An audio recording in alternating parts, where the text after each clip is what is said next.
You're watching Inside Automotive with Jim Fitzpatrick.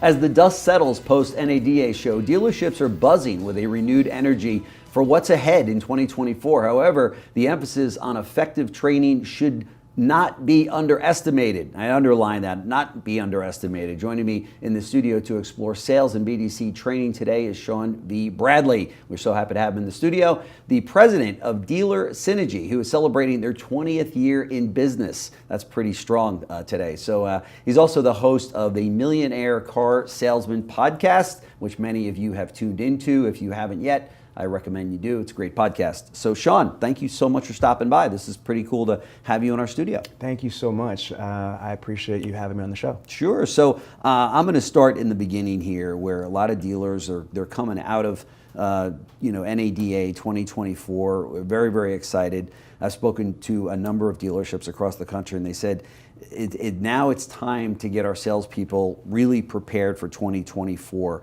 in the sense that they're coming off of 3 or 4 incredible years. It didn't take a lot of selling skills, during that time. You'd point to the car, you'd point to the sticker price and say, you want it or you don't want it. I've got 3 people that want the vehicle if you don't want it. And there's a little bit of a culture shock going on right now, right, with salespeople out there. 100%. It's hard to teach people how to fish when fish are jumping in the boat. Yeah, and they're pretty fat. That's right. So I'd say one of the biggest challenges is with all of the manufacturers now producing more inventory. Mm-hmm. A lot of dealerships have higher allocation, which means that there's incentives, there's rebates, there's competition. To your point, if these sales professionals have only sold cars in the last 2 to 3 years, they don't know what it's like to compete. They don't know what it's like to actually build value. Mm-hmm. So it is absolutely imperative for dealers to really prepare their teams for what the reality is going to be for 2024 and beyond. Yeah, there's no question about it. Who should do the training in a car dealership? Should it be the sales manager? Is it something that should be done virtually through a company like yours, or how is that handled? Because whenever I talk to sales managers about it, I kind of get this deer in the headlight looks as to who handled the training at the dealership, and if that person was in fact trained to be a trainer. I would say the right person needs to be the person to train their people, meaning that it might be the sales manager if they have the experience, if they have the time, if they have the desire to do so. Mm-hmm. If you don't have the right people in-house, I think it is 100% realistic to be able to look for a third-party resource, whether it's a consulting company, a training company, or through virtual training. However, what I would like to be able to elaborate on is what type of training. Mm-hmm. Most people think that the road to the sale and product knowledge is it. But at Dealer Synergy, and what I've found is there's different levels of training. You have skill training, which is objections, rebuttals, process, etc. You've got professional development, you got personal development, and you even have team building. So I think that just like in any professional sport, you might have different coaches. Let's use the UFC as an example.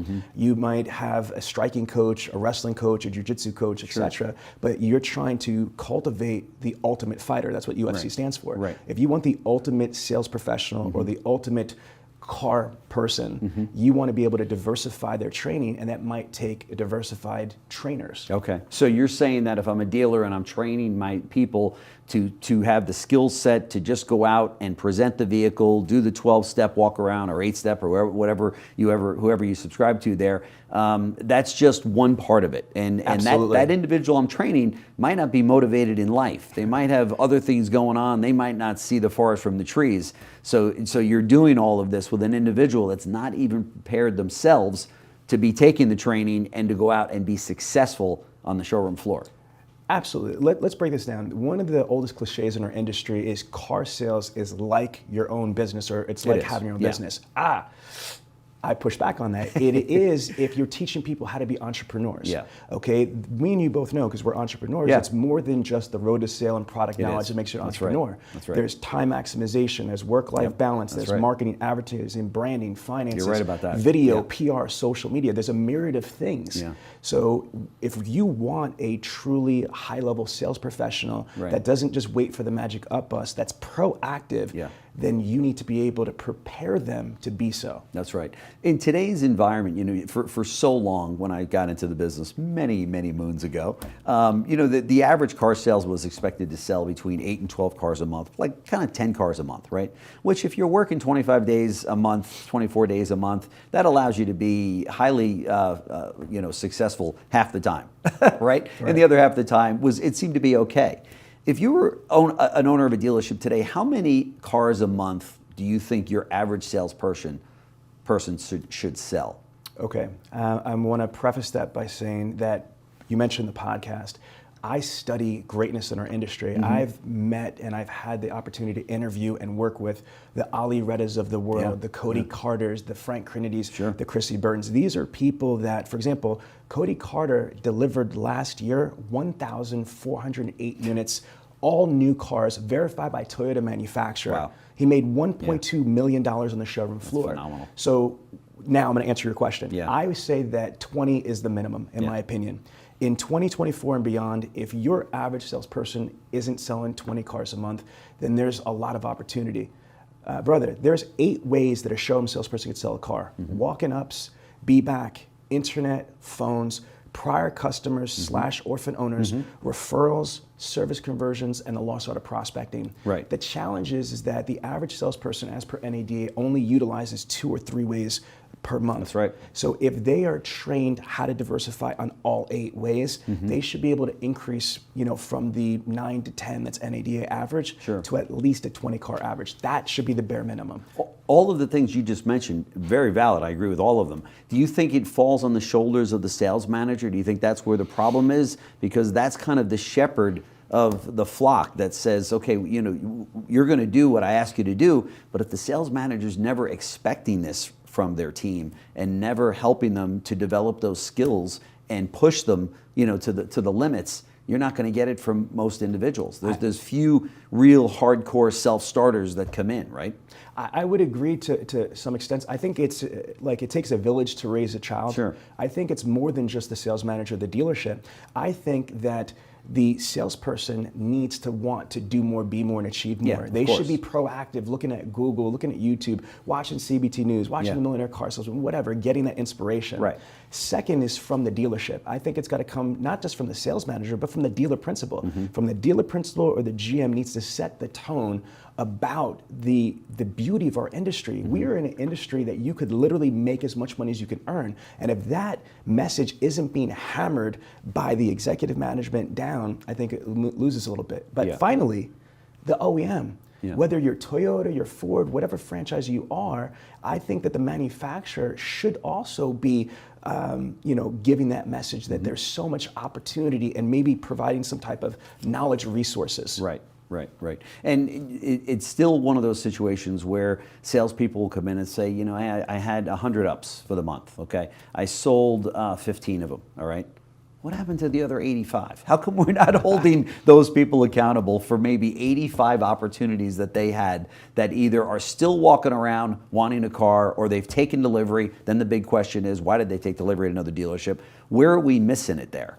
So again, it's the chicken or the egg. Yeah. In my professional opinion, I think it begins with the projecting and forecasting. I think it's faulty. Most managers, sales managers, desk managers, GSMs, they're going to look at their allocation, they're going to look at their 90-day rolling, they're going to look at all these weird variables. I don't care about any of that. When I train sales managers to train salespeople, I want them to begin with the end result in mind. What I mean by that is when you're doing a one-on-one with a sales professional, how much money do you need and want to make based on your financials, based on your goals, based on your situation? Once you benchmark that number, let's just say it's, I need to net $8,000. To do that, how much I need to gross? Approximately $12,000. So the question is, how am I going to gross $12,000? They need to know what their ACPC is, their average compensation per copy. So for example, if I am averaging $400 per copy, you know what I mean? That's including commissions, bonuses, spiffs, spins, all in. Then I need to sell 30 cars. Okay. If I'm at $500 ACPC, I've got to sell 24 cars. If I'm at $1,000, ACPC, I got to sell, 12 cars. You know what I mean? Again, depending how much money you need to make, you need to figure out how many cars you need to get there. Then the next question is, where you're going to get your cars from. So again, in the beginning of the month, if you want to sell 20 cars, for example, okay, where are you going to get those cars from? Right. Reverse engineer the steps. Right. How many are going to come from walk-in? How many are going to come from B-backs, to your point? I agree with you. They're leaving too much on the table. How many from internet? How many from phones? How many from prior customers, orphan owners? How many from the service department? How many from referrals? How many from prospecting? And then once you reverse engineer it, then you could be able, on a daily, weekly, monthly level, know how you're going to hit each one of those pools. I don't believe most salespeople, or even dealerships for that matter, start the first day of the month with a tactical action plan with GPS precision. Brother, most people, it's like the Christopher Columbus, they're looking for the North Star to get to their destination. Right. We are dealing with AI and advanced technology. If you project and forecast and create a roadmap, you'll have a higher probability of achieving your goals. Yeah, no question about it. Without a doubt. And do you think, therefore, the management team that's managing these men and women have got to also be, trained in this area and a new mindset to be applied? Yes, absolutely. You've been in the business a long time. Yeah. Unfortunately, when you get promoted to a sales manager, desk manager, GSM, that's where the education stops. Exactly. I don't want to say anything disrespectful to the managers that do stuff, but for the most part, one of the reasons is they're so busy. Yeah. But I want to share with you a quick little story from the 7 Habits of Highly Effective People with Dr. Stephen Covey. They have the story of the 2 lumberjacks, right? At first they're chopping down, and they're clearing a bunch of trees, and all of a sudden it's less and less and less. The one person says to the other lumberjack, "Hey, you think we should, sharpen the saw?" And the other guy's like, "No, I'm too busy cutting." Yeah. Sometimes dealers and managers are not getting the results that they need because they're so busy just doing what they do. That's so right. I agree. They need to get the new education, the new information, because we're in a new normal. There's no question about it. And the cars are now hitting the lots. There's not an inventory problem, obviously. No. That's over. But there is a customer problem and a closing problem. We've got more, now we have more customers than we have, or I should say we have more cars than we have customers, and that's kind of reversed over the last couple of years. But this is something that should be front and center for every dealer out there, right? I say it's funny because I see them all, dealers are going here and there to different technologies and things that are going to bring more customers into the funnel. And I'm thinking to myself, as a former trainer myself, what are they doing to spend money and time on the sales department and the management team to get those people ready for what 2024 is going to bring, right? Yeah. What I think, even more than training right now, we have a serious situation with CRM. 90% of CRMs are broken, not set up correctly. They have antiquated action plans. And the biggest calamity, I think, is that there's a misunderstanding. Let's just use a manufacturer. Let's just use Toyota, for example. Toyota manufacturer or any other manufacturer, they don't specialize or mandate or certify training for road to the sale. They do product knowledge training and product knowledge certification. Here is the misconception in our industry, is that when you get a CRM company that they're training on CRM, that is absolutely not true. Not one of these CRM companies do that. I'm on almost every advisory board from CRM, from Vin Solutions, eLead, Dealer Socket, all of them. Right. They teach you buttonology training. So there's a lot of misinformed dealers and automotive professionals that think that if I go through Vin training or eLead training that I am now a CRM guru. No, you're not. You've got buttonology and product knowledge training, but what about the action plans, the processes, the gestation periods, how to get people to secure appointments, how to get people to show up to these appointments? Those things are not in any CRM training. Right. That's so something. Wow. That needs to happen first, is to understand that there's buttonology and then operational strategy. Now, the other thing is this. Let's say we spend thousands or millions of dollars annually at a dealership or dealer group to drive traffic to the dealership. Let's say we have an amazing team of people, but if your CRM is not set up correctly for the proper gestation period to follow up with leads. Let me be specific. Internet purchase request.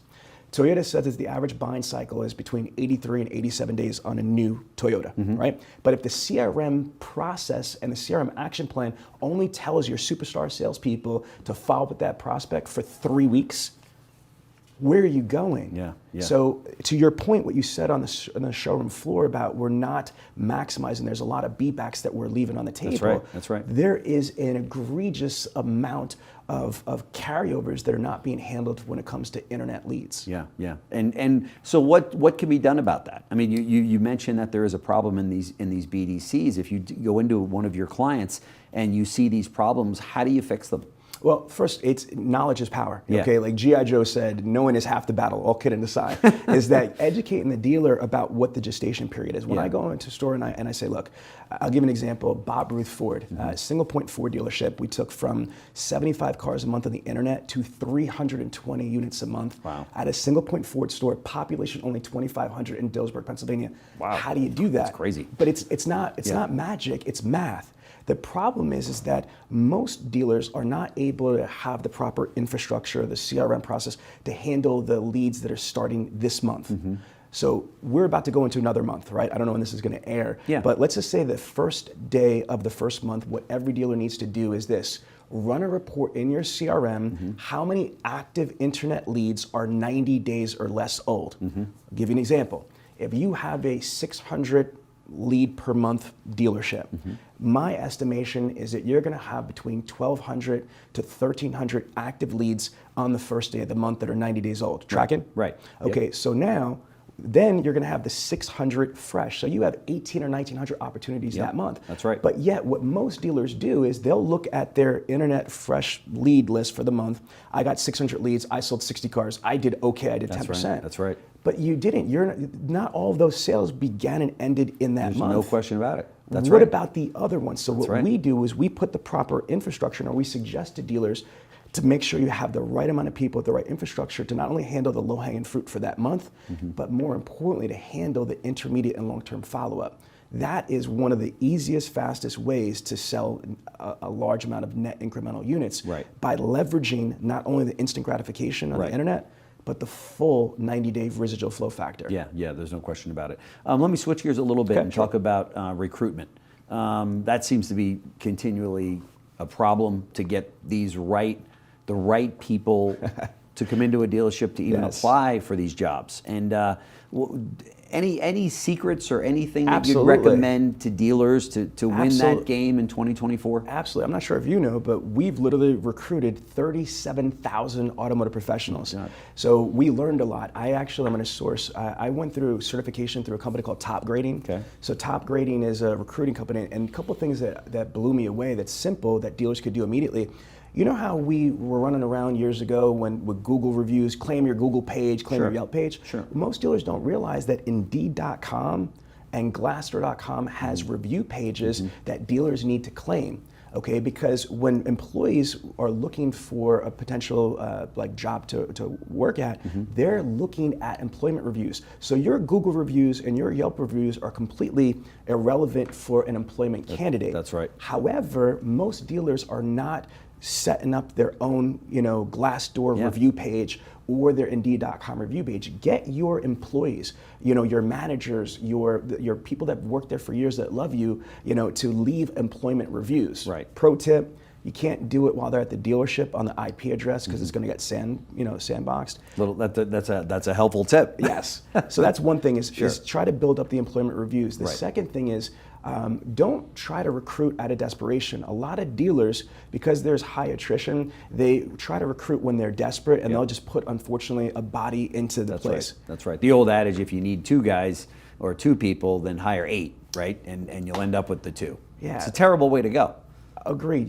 Here's what I would say is reverse engineer. Okay, Dr. Covey says from the 7 Habits of Highly Effective People, begin with the end result in mind. What is your ideal candidate? What is your ideal salesperson? What is your ideal BDC rep? Write down the characteristics, the skills, which their knowledge should be, etc., and then build a profile. With ChatGPT, there is an amazing way to write awesome ads. I know. And utilize that. Yeah. I would also create relationships with universities, with high schools, with vocational schools, create intern programs, do job fairs. Don't just do the basic stuff. Some of the things that we recommend that dealers do is use social media, use your DMS and your CRM. You could create an ad for an employment and for free, deploy it through your CRM, your DMS. One click. Done. Right. And there's nothing offensive about that to your consumer that might get that. In fact, that person may know somebody, or they themselves may be interested, right? 100%. And we have a dealer group that's just off the top of my head in New Jersey that they wanted to do a sign-on bonus. Whether you believe in that or not, whatever, but what they did was they put X amount of dollars for a sign-on bonus, but they said, if this ad is not for you, but you know somebody that is, and we hire them, we'll pay you a referral bonus. Wow. So that's pretty cool. If you think of it, if dealers are willing to give a bird dog or Yeah. referral fee for a sale, Yeah. why would you not incentivize somebody 1,000%. for It's a great a idea. small amount of money? Yeah. And the way that I would recommend that you do this is, let's just say it's $1,000 referral fee bonus Right. for a recruiting that gets hired. You don't pay the whole thing up front. You might pay $500 in 90 days. $250 in another 90 days, the other $250 in another 6 months. So at the end of the year, you wind up paying out a whole $1,000. If they don't last the whole year, then you're not losing that money. But That's right. I mean, gosh, if we have a good hire that lasts a year, what dealer wouldn't be happy to pay like $1,000? There's no question about it. Yeah, very easy. And then I shouldn't say last but not least, because it's such a topic that we can do a whole nother show on. But talk to me about the BDC. What are some of the trends that you see in BDCs right now, and what are some of the challenges, or maybe I should say from your perspective, what are some of the things that need to be fixed for the dealers that are watching? Thank you for asking me that question, because I'm very passionate about this. I want to first say is I don't believe in BDC. Okay, I've never really seen it work the right way. I believe in hybrids. There's a few people just fell off their chair right now. Yeah, because I'm he doesn't a BDC believe guy. in BDC. Yeah. What do you mean? Let me explain. Because what a traditional BDC is a bunch of people in a call center and they're making appointments.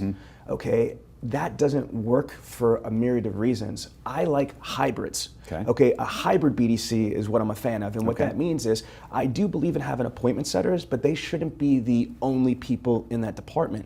I think if you have X amount of appointment setters, we call them internet coordinators in our model, and you utilize a percentage of the staff, the sales staff in there, and they're strategically put together. I'll give an example.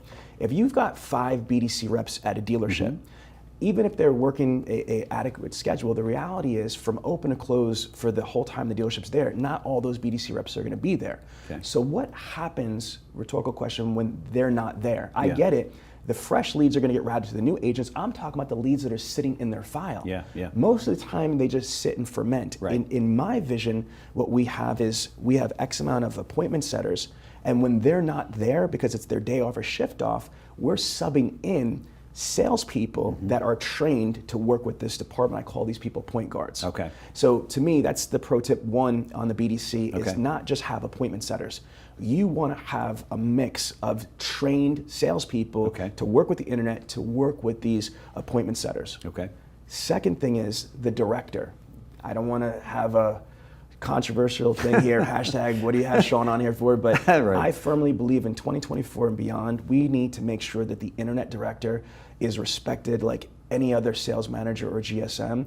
And in my opinion, I prefer them to have sales management, desk management experience. If you can't look at your internet director and feel that they'll be a good substitute on a Saturday at your desk, I think that we have improvement that's on the table. There's growth there. Because a lot of problems that I see with BDC is they'll have someone that's never even taken up before.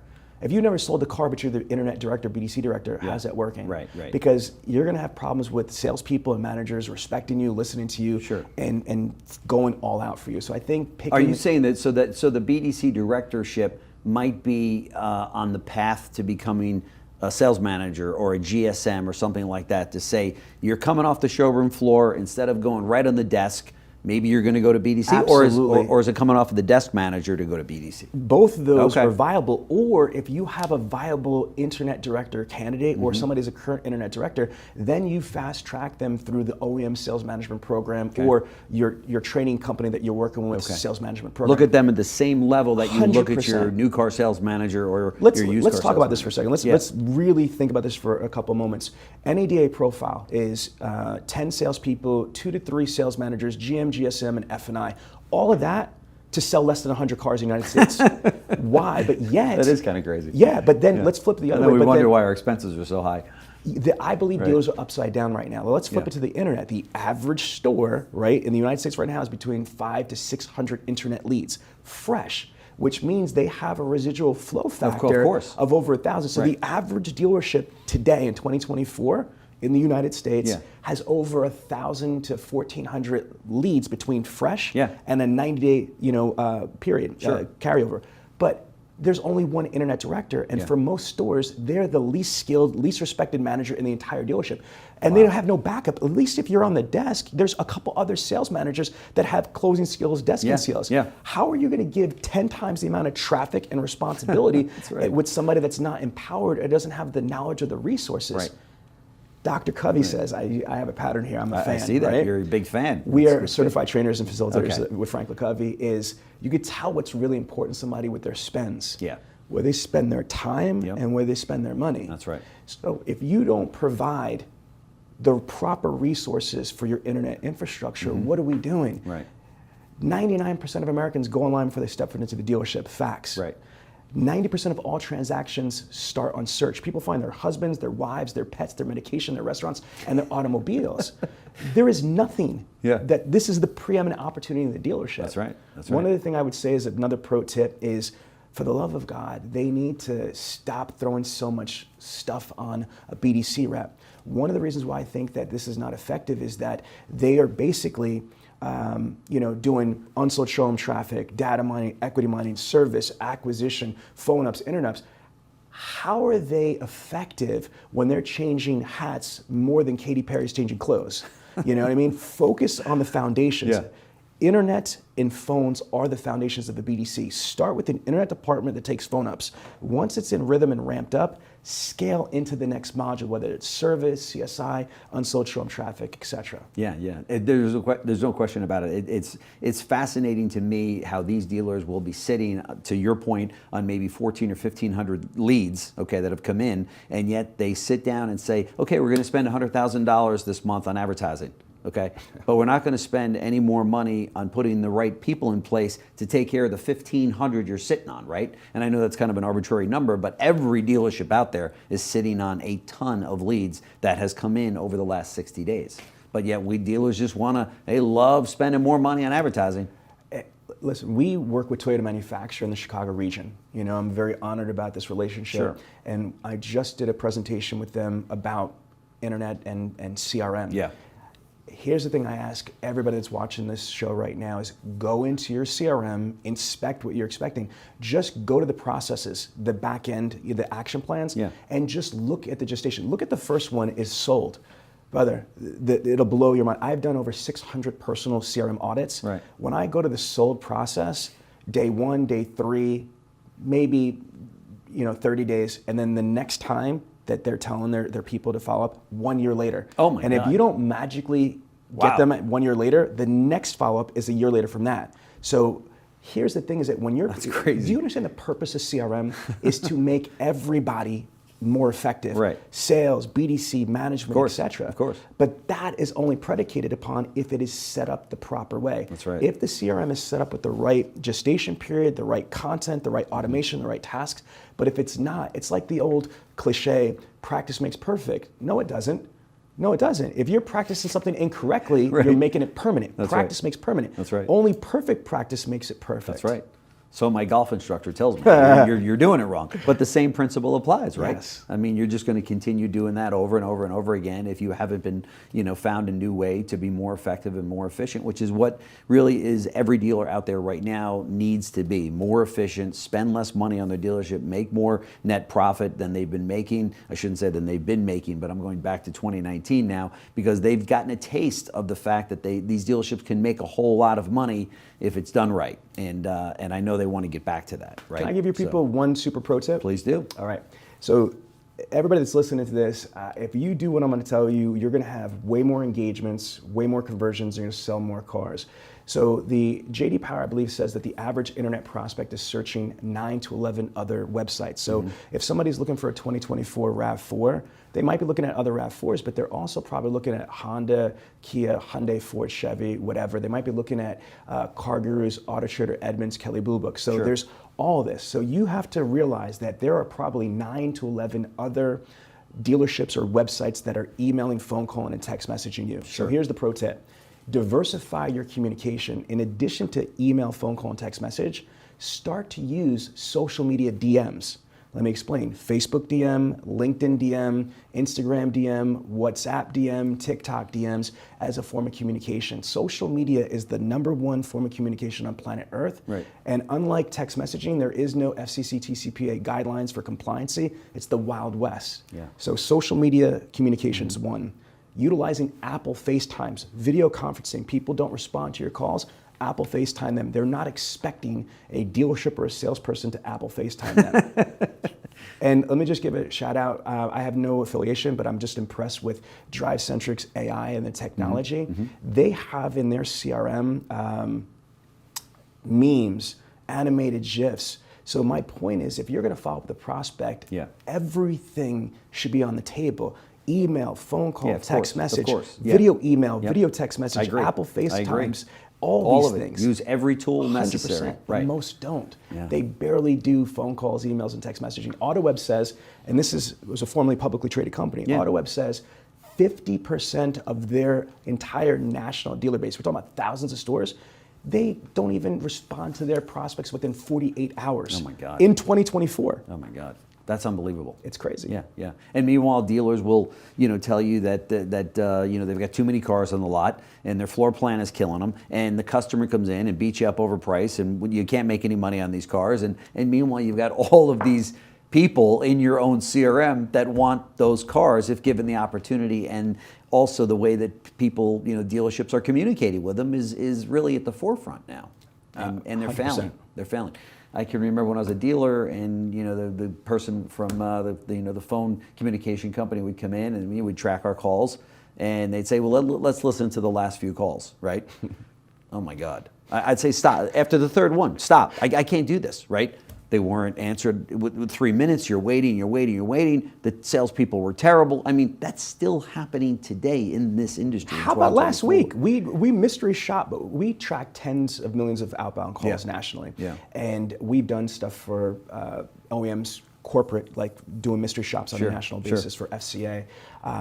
And I got to tell you, even in 2024, salespeople or BDC reps are not identifying themselves. When they're answering the phones, they're not asking for contact information. They don't have process. And it goes to what you said earlier in the show. In the last couple years, we have been spoiled.